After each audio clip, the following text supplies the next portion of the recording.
So I am curious, what led you to this video? Is it because of the Magic the Gathering set that's releasing soon, or are you just an active viewer of the channel, or are you interested in Final Fantasy card games? I wanted to cover this, and now this is actually a box I've done before, but I picked it up again, because I feel like this card game is really not that well known, and I have a strong opinion on doing the crossover with Magic the Gathering.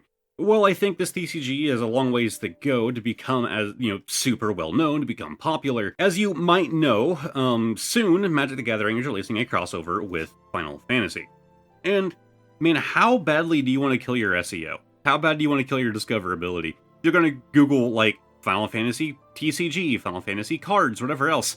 They're no longer going to get the product that Square Enix is more than likely wanting to push more, and they're going to get a much better margin on than they will the crossover with Magic the Gathering. And I love this TCG, and I could honestly see this TCG getting super buried by Magic the Gathering, because it's going to be impossible to search for this thing. It's already getting impossible to search for this thing, and the Magic the Gathering set isn't even out yet. So, like I said, I've actually done this exact pre-release box before. I just happened to get a very good deal on this one, and I figured I should cover it before the Magic the Gathering thing releases and it becomes impossible to find things on the actual Final Fantasy TCG. But as it says here, this is the Crystal Dominion set, and this is their version of a pre-release box. It's a lot more hyped up than the Pokemon content that I typically do. I do like to explore all kinds of TCGs, and I am a large Final Fantasy fan. So, if you can tell by the background, I'm primarily a Pokemon channel, but I do all kinds of stuff. It's just primarily Pokemon. So it does come with these sleeves of Furion from Final Fantasy II, I believe, here in the States. The first few games are in a slightly different order. And you get a promo card for purchasing the pre-release kit. And it has a stamp on it, the Crystal Dominion pre-release. Don't be wrong, I did like the Theater Rhythm games, but the Theater Rhythm cards are kinda lame. Like, not really my thing. But it isn't a terrible looking pre-release like promo. I will say one of the things that I like about this TCG, first off, the backs are just like super slick, but aside from that, these cards are actually thicker than you'll find with Magic or with Pokemon, and it's a very different material. I would describe these as like waterproof cards. They're very flexible. You're not going to get warping in them like you will with pretty much any other TCG. They're not going to warp, they're not going to damage. Like, I think these are like the most like hard to damage of the like mainline TCGs. And that's another thing I like about this, and I kind of hope this card series stays a thing, even though I don't cover it very often. Now, I haven't actually looked that deep into the Magic the Gathering set. I've heard that they're actually doing some pretty wild things. So don't get me wrong, I am interested. I will probably eventually cover the Magic the Gathering Final Fantasy crossover as well. Just to see what things they're doing in there. Apparently they have some really nice looking cards in that crossover. I'm not saying Magic the Gathering bad. What I'm saying is this was a weird decision from Square to do that crossover in the first place. It will 100% bury the discoverability of this pretty cool card game. So there are 9 packs in here, and I don't remember how many cards come in a pack. 12 cards. But let's start tearing into them. And these you'll generally have like a certain Final Fantasy as like a primary theme for the set, but you're going to get them from all different series. So if you're new to this, you have which game it's from right down here. So we have the Blue Worm, the Scholar, which is going to be... Oh yeah, it's Exile. I was thinking it was, God, what's the name of the one where you had Ace? I can't remember the name of that game. It was a weird Final Fantasy, like, kind of spin-off. But yeah, I think, like, some of these commons and stuff are kind of boring. They could definitely do these a bit better. But they're supposed to be like, it's like from the remake of 5, I believe, with that kind of like art style, or just them like reimagining it. But some of these cards have really cool art. Oops. So we have Gal, the Wild Child, and that's the City of Final Fantasy version of him. Then we have our reverse here, once again with Furion, so pretty fitting to pull him in the first pack. And yes, I was correct, he was Final Fantasy 2. I don't remember what the pack tricks are supposed to be on these. So it's just they reverse common, but then L, I think, is like legend? I don't remember. Right down there's your rarity, but we do have Vaughn from God 12, which was one of my favorite Final Fantasies that I never finished, because it is so long. Like, I really want to actually do a full playthrough of that. I've started playthroughs many a time. Then we have a Luna Freya rare, and so I guess you have 2 rares at the back. So I guess 2 to the front would be the pack trick. God, all of the canceled DLCs for 15 just made me super sad. Actually, let me grab something. If you enjoyed Final Fantasy 15's story and you don't know, like, what the drama was around the DLC, they did a handful of DLC that, like, continued the story and did, like, parts where you didn't get to see during the main game.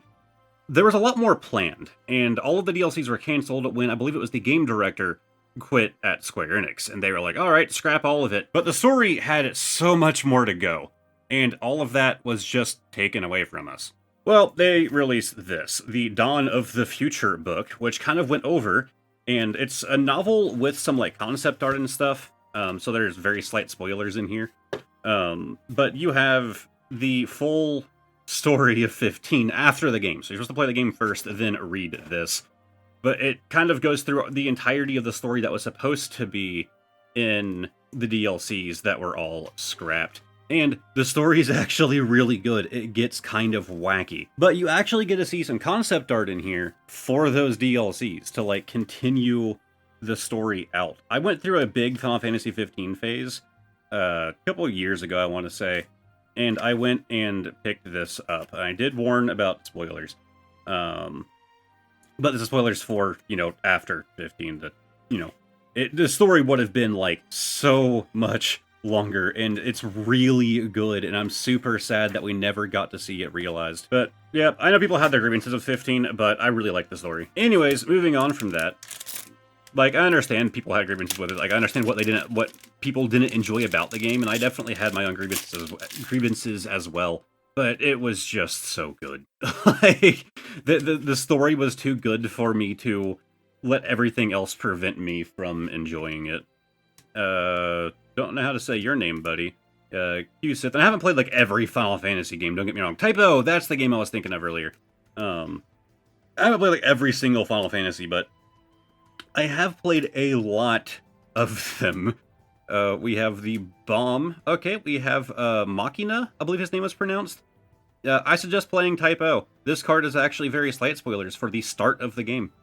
I don't know how to say your name. But yeah, Type O. Okay, so that ended with a rare, even though it did 2 to the front. So that's hero. I still want to say 2 to the front is the correct way to do it. I guess we'll just find out whenever something goes wrong with us doing that. But once again, we do 1, 2. The downside of these being like thicker cards, and the backs are actually kind of textured. Like it's a bit grippy material. The downside of that is it does make like shuffling through the cards a bit more difficult. But I will say the sleeves that come with the pre-release decks are actually pretty good, and they're about the quality. I'd say a little bit higher quality than what we get from, like, the Pokemon ETBs. But I actually have a special type of sleeve that I use for these Final Fantasy cards, because it's a similar kind of sleeve. It's actually like a thicker plastic, but the back is textured, and it's a bit more rigid. They're still, like, clear penny sleeves, but the back is, like, rigid. Like, I really like them, and I use them exclusively for my Final Fantasy cards. I'm getting stuck here. We have the Dancer. Alright, so we have our reverse, Maria from 2, or Maria. Then we have a hero here, Setzer, and a Frita as a hero from Mobius. Nobody cared about Mobius. Stop. Why did they make Mobius cards? Nobody cared about Mobius. In case you're unaware, it's probably pretty easy to figure out what Mobius was. It was a mobile game. I know, shocking by the name. Apparently it was actually pretty good. I played a little bit of it and couldn't get into it, but I'm like that with a lot of mobile games. I like my mobile games to be pretty simple. Yeah, again, from Mobius, we have Rama. Let's see. Yeah, of course, like, my favorite thing from this is, like, getting, characters from, like, the Final Fantasy that I enjoy the most. And I do think that is the biggest downside to this TCG, is that it has characters from all of the games in it, right? Like, you have Arena here, but it's the Theater Rhythm version. But if you didn't play, like, 13, or you didn't play 15, or you didn't play 7, right here, the President Shinra, you're not going to care about those cards, right? And especially, like, imagine if you've only ever played 1, right? Like, Final Fantasy X is your favorite and the only one that you care about. We do have Sid here. Like, I have a buddy who is, like, obsessed with Final Fantasy X. I don't think he really cares that much for the others. I don't want to, like, say that that's the exact correct information, but I don't think that he cares about the other Final Fantasies. So he's probably not as likely to get into this TCG. Oh, I kind of bent that one. I need to be more careful whenever I open these. These cards aren't indestructible. But, like, he's probably going to be less likely to, like, want to get into the TCG when it's, like, he only cares about, the cards and the characters from 10, and not really anything else. Again, I could be wrong. Maybe he's played some of the others and enjoys some of the others. We have Shiva, Galoof. Yeah, I think 10 is, like, his favorite game of all time.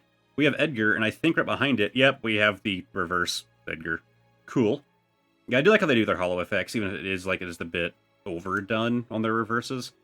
We have Odin, and okay, we have Orphan. Man, screw Orphan. I don't remember which Orphan fight it was. You have to fight Orphan multiple times in 13.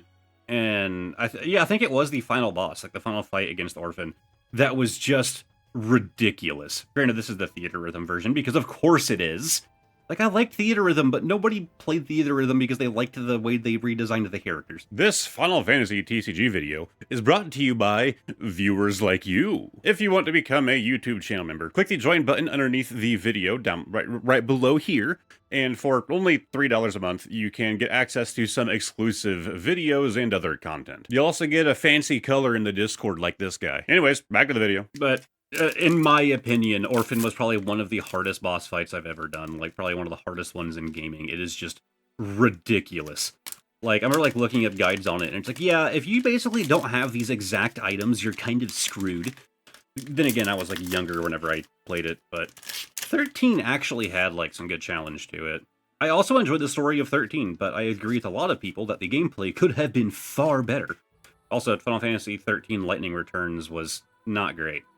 I had a buddy back when I was still in my streaming days on Twitch who really wanted to play Lightning Returns, but he didn't play 13 or 13-2, and he just hopped right into Lightning Returns. And like me and another buddy were telling him, like, hey man, like that is the third game in the series. I know it's not called 13-3 for some reason, but you're not gonna know what's happening. And it's not that great. Like, it's fun, don't get me wrong. Like, Lightning Returns is a fun game. Somehow it's worse than 13 and 13-2, which I think 13-2 is far better than the original. Oh, we have Filio. Okay, nice reverse. Arden, and we have Guy. I mean, yeah, he is. 3 packs remaining. We're not really getting anything crazy in here. I mean, Arden was another legend, but it wasn't like any kind of like alt art or like hollow. It was just like a standard legend. I'm still not great with the rarities in this game, though, so you'll have to bear with me. I've only done so much of the TCG. It's just a side thing that I like to collect. I would probably honestly put it second to Pokemon, like, unironically. It's just harder to get your hands on, it's harder to find, and it's not really in my face telling me, like, hey, do this. On top of that, I don't think my audience is, like, super big on it, so covering it all of the time would kind of be counterproductive when my audience does not care. We have the Jumbo Flan, the Sabin. Yeah, I'm just doing this video for myself. I wanted to do more before the Magic the Gathering set released, and to kind of like try and get word out that, hey, Final Fantasy already had a TCG. The crossover, I'm sure, is going to be cool, and I am excited for it. But I feel like Square Enix is killing their card game by doing that. That is a good-looking reverse, again, from Mobius. And we have Edge. Oh, there's one thing behind it. Giglamesh. And next pack. Yeah, I don't know. I'm just like a Final Fantasy nerd. I actually still haven't played 16, though. Like, I really want to. I've heard, like, really good things, but I've also heard some mixed opinions on it. And, I don't know. It looked really cool to me. I was excited for it. And then, it didn't, like, come to PC for a long time. And so I was like, alright, well, I'm not gonna buy a PS5 just to play that. Like, I will wait. Square will port it eventually. Hey, we have Vanille from 13. Yeah, I did love 13's story. Zombie, and the Thunder Drake, followed by Cian, I don't know how to say your name, and a guy from 12, I think. But we are down to the last pack. Yeah, 13 got a lot of crap. I remember everyone was calling it Final Hallway. I know on the Xbox 360 version, it was actually a 3-disc game. And I think it was when you got to the second disc is when the game got, like, open world. But yes, it was just a hallway. Like, the first, like, disc of that game was just run down the path. So, yeah, I definitely understand the complaints on that, but I'm a sucker for a good story, and I loved 13's story. 13-2 did kind of retcon it slightly. I would say a bit more than slightly. Like, it kind of retconned some stuff, but I was okay with that retcon because 13-2 also had a good story behind it. And I don't know how this series ended up ending, because I didn't like Lightning Returns, and I didn't finish it. Oh, okay. See, downside of these being more grippy. Okay, I believe that, yeah, so is he just in the Kingslave movie, or is he actually in the game? We have another reverse, the Setzer. We have Bartz and Giglamesh. Alright, well, we didn't really get anything crazy there. That is one thing in my experience. Maybe some sets are different. I've just been buying the wrong sets. But in my experience, the Final Fantasy TCG has some of the most, like, rough pull rates. I have pulled some pricey cards from this TCG, though. For some reason, the President Shinra, his rarity is S. I don't know exactly what that means, but this might have been our most rare pull. I don't know. Alright, well, it is now time for bonus card of the day. Explanation right down there in that corner. As always, and this time, yes, we're going back to Pokemon. I don't buy Final Fantasy singles. I never see them. You don't find them in the wild. I'd love for that TCG to get, like, picked up. But pulling from the back, oh, as always, playing Guess the Year. Oh, and I dropped it immediately. Let's see. Yeah, I always leave these on the condition they were when I bought them, so there was no sleeve on this card. We have whitening in that corner. Nothing crazy. I'm going to say it's pretty modern. I'm afraid to go too modern, though. Very slight warping, a little bit of whitening. I'm going to say, like, 2023. And hey, I hit it on the dot. We have the Magmortar at the campfire with the elective wire. Yeah, they always, like, put these two together. Like, they always make it either look like they're, like, buddies or enemies, and I kind of see the connection, but I won't lie, it does feel kind of forced. Like, was, like, Magmar and Electabuzz, were they supposed to be, like, rivals or friends? Like, I don't know if that was ever a thing. It feels, like, slightly forced, but they do work well together, I'll say that. Like, you know, like, on the same card art and yada yada. They're both big round boys. But not bad. I always love to get some more Galarian Gallery cards from Crown Zenith. But I suppose that's it. So let's go to future me. God, past me is such an idiot. He doesn't know that tomorrow he's gonna stub his toe, and the day after that, his wife files divorce paperwork. It's a joke. I know someone would take that seriously. But thank you guys very much for watching this video. If you liked it, give it a like, subscribe to the channel down below, all of that fun stuff. A massive shout out to my YouTube channel members. Pokehoarder J, Obsidian, Candace Reynolds, Sis Crazy Card Collector, Mr. Nintendo, Smokey of the Sun, Jordan Daniels, Andrew B, and Bod. It has been a long while since I did something on the Final Fantasy TCG, so it's probably going to be kind of cringe. But linked up here is only the last time I did something on this TCG. I actually think it was the same pre-release box. And if you want to check out my Pokemon content, over here is going to be a playlist of every single one of my Pokemon videos. Lastly, linked above my head is going to be a link to the community Discord. If you want to see more things like Final Fantasy and all of that, joining that and putting it in my brain is probably the right way to go about it. Either way, thank you guys very much for watching, and hopefully I will see all of you next time. Goodbye for now.